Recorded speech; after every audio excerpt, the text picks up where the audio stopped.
पवित्र चंद्रभागा नदीच्या काठावर पुंडलिक नावाचा एक विनम्र भक्त राहत होता. त्याचे हृदय शुद्ध होते आणि त्याची श्रद्धा प्रेमाने भरलेली होती. दररोज पुंडलिक त्याच्या पालकांची खोल भक्तीने सेवा करत असे. त्याच्यासाठी त्यांचे चरण कोणत्याही मंदिराच्या मातीपेक्षा पवित्र होते. त्याची भक्ती पाहून भगवान श्रीकृष्ण द्वारकेहून त्याला आशीर्वाद देण्यासाठी आले. भगवान एका तेजस्वी निळ्या प्रकाशात प्रकट झाले, दयाळूपणे हसत होते. पण पुंडलिक अजूनही त्याच्या पालकांची सेवा करत होता.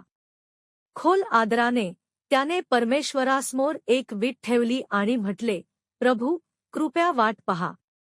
प्रभू हसले आणि वाट पाहत होते. त्या क्षणापासून तो विठ्ठल बनला, त्याच्या भक्तांची वाट पाहणारा परमेश्वर.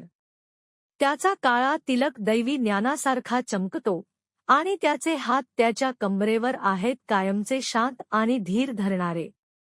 रुक्मिणीला आपल्या बाजूला ठेवून भगवान विठ्ठलाने पुंडलिकेला आशीर्वाद दिला. तुळशीची पाने हवेत तरंगली आणि मंदिर सोनेरी प्रकाशाने भरले. आजही लोक विठ्ठला विठ्ठला पांडुरंगा हरी हे गाणे गात पंढरपूरला चालतात.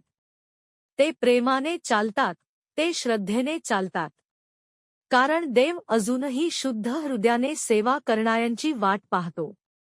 प्रेम करा, सेवा करा, हसा.